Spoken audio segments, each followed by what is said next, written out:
الرحیم۔ حضرت تھانوی رحمۃ اللہ علیہ کی جامعیت کا بیان چل رہا تھا۔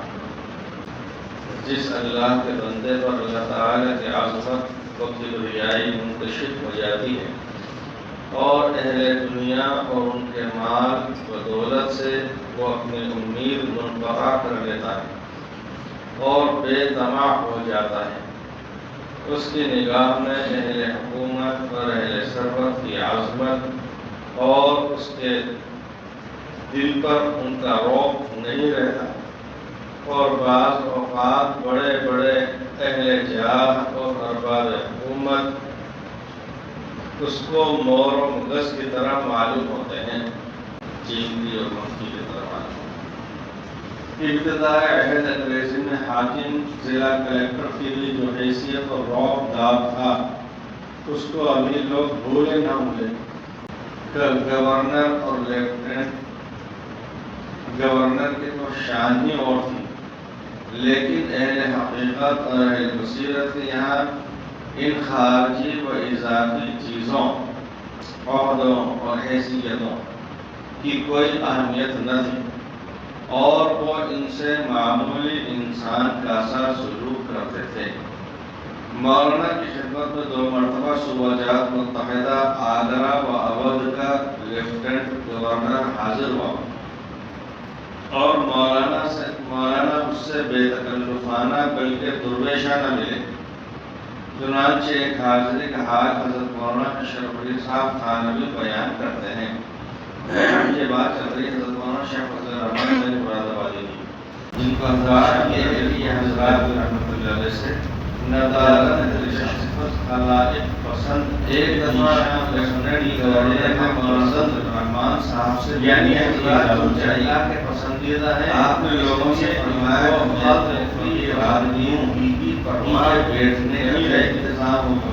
حضرت مولانا شیخ فضل الرحمان ارشادات عالیہ گورنر کو یہ طرف سے تعریف اور فرمایا کہ بات کو نہیں، اور آپ لوگوں سے کہہ کر بھولے جگ میں سجدہ کرنا تو ایسا معلوم ہوتا ہے ماں جیسے اللہ نے یہاں پہنچے ہوئے سب کھڑے تھے۔ دوسری بات یہ شامل کھڑے جنت کا مذہب پر مولانا نے ایک کی طرف اشارہ کیا جو ماہر بھی کسی چیز میں تو اس پر بیٹھ گیا۔ لیفٹیننٹ گورنر فرمایا کہ بھائی خبر میں بس آپ نے خالق سے فرمایا کہ بھائی دو اجازت دے دیں کہ بس نماز پڑھے جاؤ۔ اس میں کچھ حضرت مٹھائی کا شریعت بھائی بس سب کا تھوڑا تھوڑا تقسیم کر دیا۔ فرماتے ہیں ادب اور خوشی کے تیسری بار جب میں آپ تھوڑی دیر بیٹھ کر اجازت چاہیے اور ہو گئے، آپ صحن سے باہر حجرے کی نمازی درخواست کی سامنے فرمانے پر ضرور محبت کرنا۔ نہایت لطف و محبت سے آپ نے قبولیت کا شرف عطا فرمایا اور دیر تک اپنے حالات بیان فرماتے رہے۔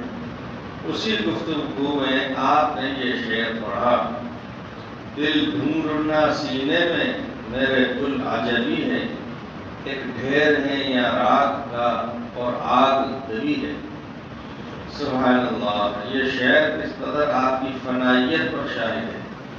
اسی طرح حضرت خواجہ محمد معصوم نے میر عبد الفتاح کو ایک مکتوب میں تحریر فرمایا: بسم اللہ الرحمن الرحیم، حمد و صلاۃ اور تبلیغ دعوات کے بعد از ہے کہ روزمرہ کے امور و حالات حمد کے لائق ہیں۔ امید ہے کہ عزیز بھی عافیت سے ہوں گے اور سنت منورہ و شریعت عالیہ کے راستے پر استقامت رکھتے اور طلبگاری کے لوازم سے فارغ نہیں ہوں گے، اور ہمیشہ تشنا و مضطرب رہتے ہوں گے طلب حق سے۔ سیری و فراغت نصیب دشمنہ ہو۔ کسی بزرگ نے کہا ہے کہ تصوف بے قراری ہے، جب قرار آ گیا تو تصوف نہ رہا۔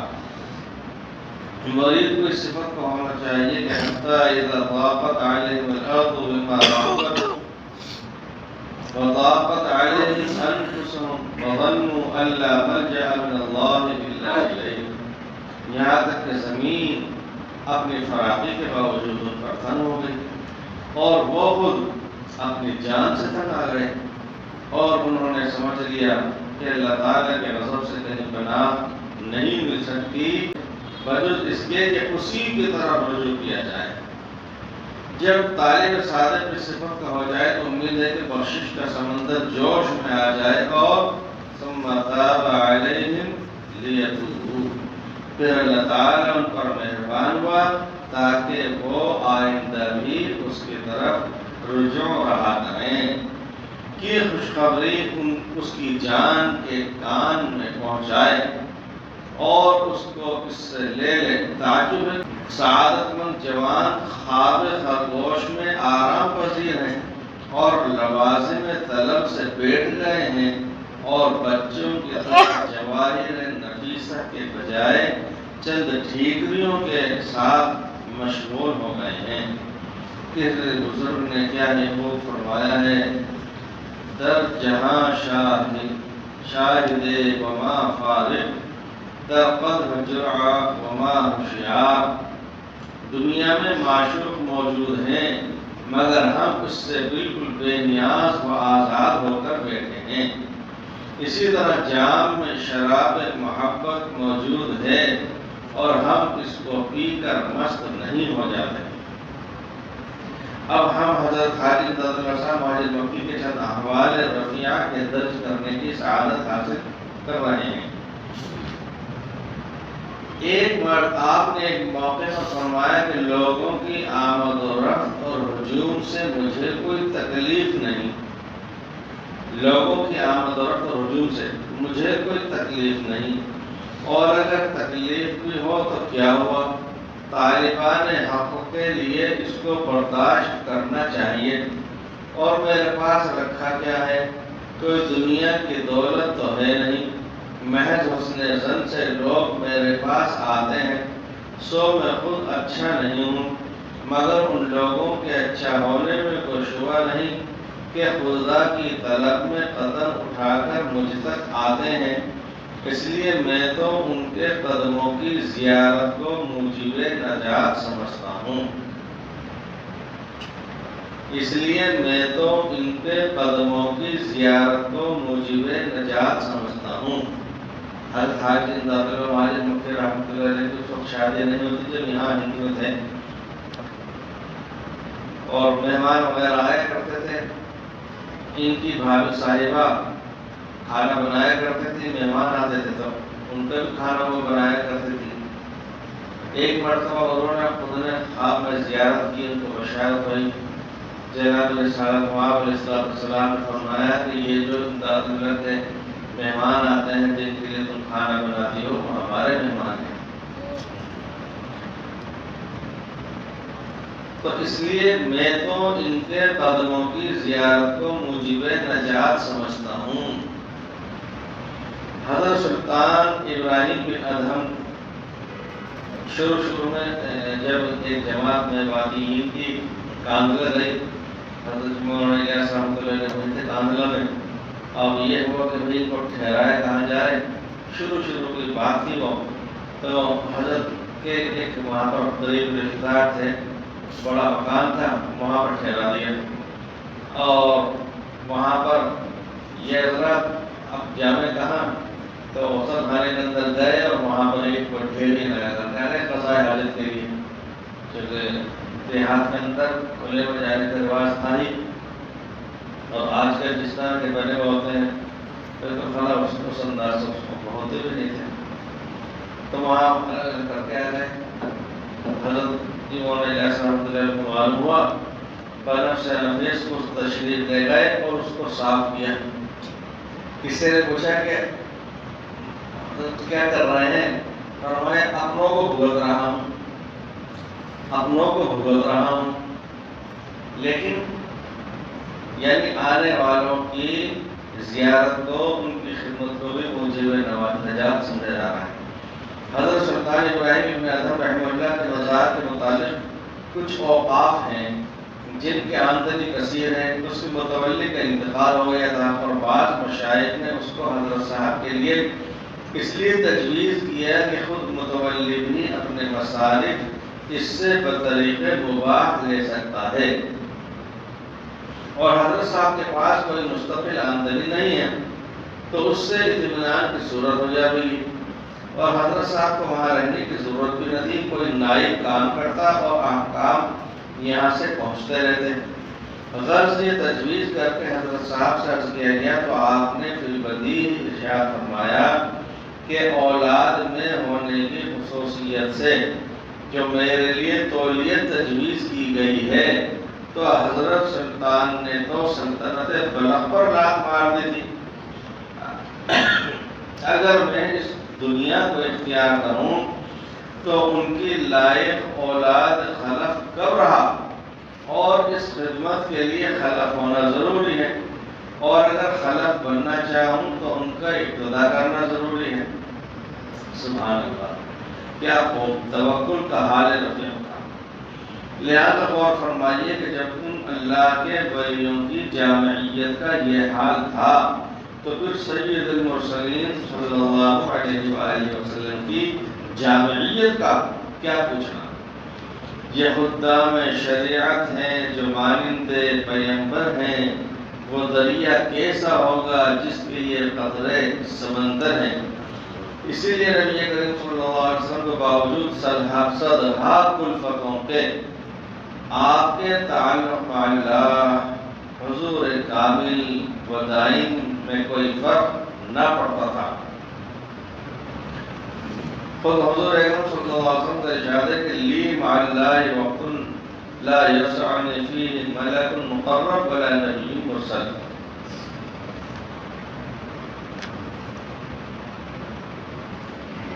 حضور پاک علیہ السلام خلوت میں بھی اور جلوت میں بھی بڑا اوقات ایسا ہوتا تھا حضوری، یعنی ہر وقت اللہ جل شانہ کا استحضار ذکر قلبی، اس میں کوئی فرق نہیں آتا تھا۔ اس لیے بہت سی مرتبہ باقاعدہ کہنا پڑتا تھا اے اللہ کے رسول آپ سلامت توجہ ہوتا تھا۔ حضرت فاروق صاحب رحمۃ اللہ علیہ سے سنا کہ حضرت مدنی رحمۃ اللہ علیہ، یعنی دینی مجالس کی تو بات اور ہے، دینی جلسوں کی، دار حدیث کی، وہ تو بات ہی کچھ اور ہے۔ اس زمانے میں جو سیاسی جلسے ہوا کرتے تھے جنگ آزادی سے متعلق، ملک کی آزادی سے متعلق، وہ خالص سیاسی جلسوں میں حضرت مدنی بیٹھے ہوتے اسٹیج پر اور حضرات بیٹھے ہوتے۔ ادھر جب حضرت مدنی علیہ الرحمہ کا نام پکارا جاتا مائک پر آنے کے لیے تو حضرت استغراق کی حالت میں ہوتے تھے، یعنی ہم اللہ جل شانہ کی طرف متوجہ ہوتے تھے۔ پھر وہ دوسرا حضرت کو اشارہ کرتا تھا آپ کا نام لیا ہوں، ایک دم چوکر نہ ہوتے، اور پھر جا کر کے بولتے۔ میں نے بولنے دیکھا مقبل بھائی نے کہا کہ جب ہوا مسجد میں حیران گنگا مول کے باہر تو حضرت مولانا سعید صاحب تشریف لائے تھے، حضرت فاروق صاحب علیہ الرحمہ تشریف لائے تھے۔ حضرت فاروق صاحب رحمۃ اللہ علیہ سے کہا گیا کہ آپ آئیے، اس کے لیے کہا بھی گیا، ان کو دھیان نہیں دینا، ان سے کہا گیا کہ حضرت آپ آ جائیں، تو ایک دم سے وہ اس طرح چکر میں ہوئے جیسے کہ کھوئے ہوئے تھے۔ یہ استغراق کی کیفیت۔ حضرت مولانا اظہار حسن رحمۃ اللہ علیہ نے بارہا یہ بات سنائی، جو واقعہ سنایا، اور جب مولانا اظہار حسن رحمۃ اللہ علیہ پڑھتے تھے تو حضرت شیخ زکریا رحمۃ اللہ علیہ جوان تھے۔ جب مولانا اظہار حسن صاحب پڑھتے تھے حضرت شیخ زکریا رحمۃ اللہ علیہ جوان تھے۔ صبح صادق کے بعد یا تہجد کے بعد یا فجر سے پہلے مولانا اظہار حسن صاحب جاتے تھے۔ حضرت شیخ زکریا رحمۃ اللہ علیہ یہ مولانا اظہار حسن رحمۃ اللہ علیہ کے بہنوئی بھی تھے، اور مولانا اظہار حسن رحمۃ اللہ علیہ کے بھانجے داماد بھی تھے، استاد بھی تھے، خاندان تھا یہ۔ جب مولانا اظہار حسن صاحب بعض دفعہ شیخ کے یہاں میں چلے آتے، شیخ کہتے کون؟ کہتے جی اظہار۔ کون اظہار؟ اظہار کان کا کون؟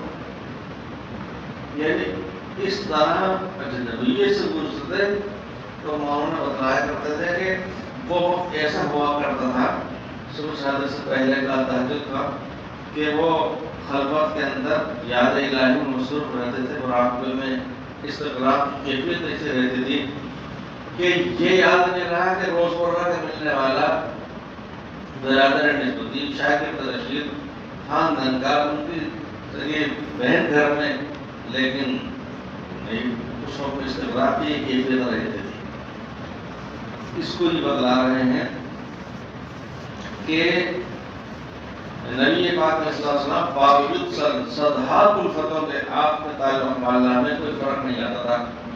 حضرت علی مرتضی رضی اللہ عنہ سے وہ تسبیحات فاطمہ کی روایت منقول ہے، تو حضرت علی مرتضی رضی اللہ عنہ بتلا رہے تھے، سنا رہے تھے کہ انہوں نے تسبیحات فاطمہ تعالی سونے سے پہلے پڑھنے کی، تو کسی نے سوال کر لیا کہ جی جنگ صفین میں بھی پڑھی تھی کیا آپ نے؟ جب جنگ ہوئی تھی دن بھر مقاتلہ ہو رہا تھا، تلواریں چل رہی تھی، بہت سے لوگ شہید ہوئے، زخمی ہوئے، اس رات کو بھی پڑھی تھی کیا آپ نے؟ کہنے لگے اگر تمہارا ستیہ ناش ہو، میں کیوں نہ پڑھتا؟ میں نے اس رات بھی پڑھی تھی۔ یہ ایسے حالات میں بھی وہ معمول میں فرق نہیں آ رہا۔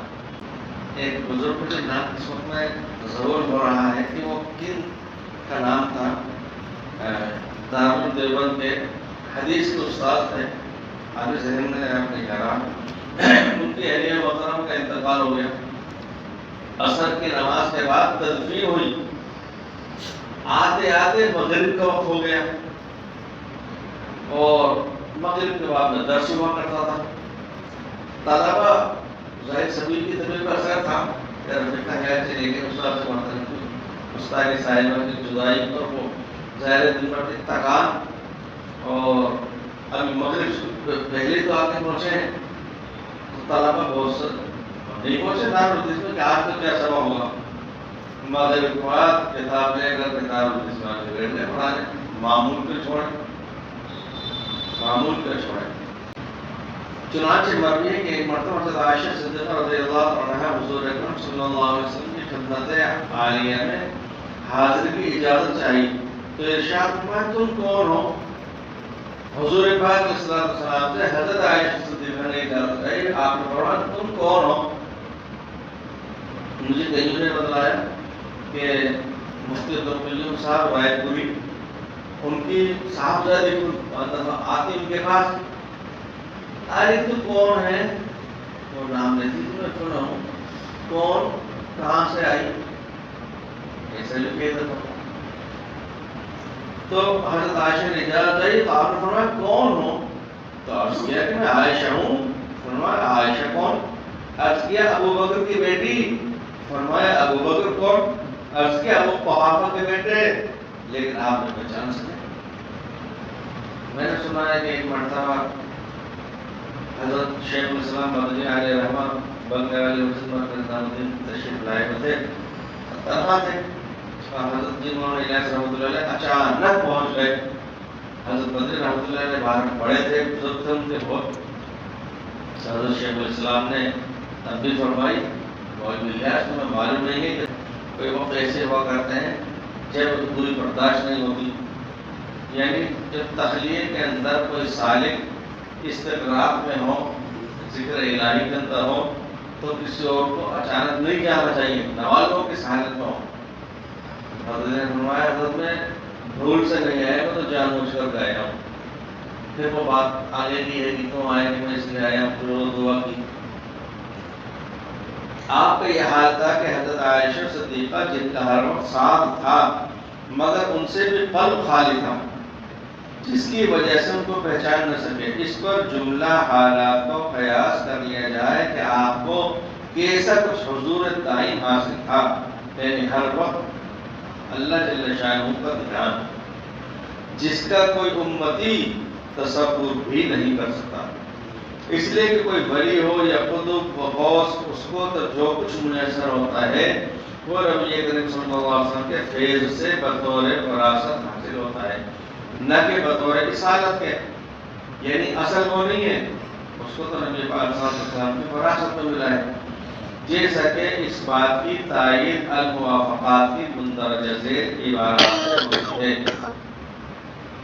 وہ یہ ہے ترجمہ کہ وہ تمام خصوصیات و کرامات، مکاشفات و تائیدات اور اس کے علاوہ دیگر فضائل و کمالات جو اس امت کو عطا کیے گئے وہ سب کے سب مشکات نبوت ہی سے حاصل شدہ ہیں، لیکن اتباع کے بقدر، یعنی جس نے جتنا اتباع نبوی میں مبالغہ کیا اس کو اتنے ہی کمالات سے نوازا گیا۔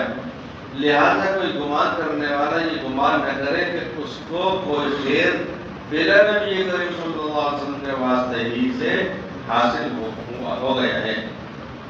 یہ کیسے ہو سکتا ہے جبکہ آپ علیہ السلام وہ روشن چراغ جن سے سارے چراغوں کو روشن کیا جاتا ہے، اور وہ بلند نشان راہ جس سے راہ سلوک میں رہنمائی حاصل کی جاتی ہے۔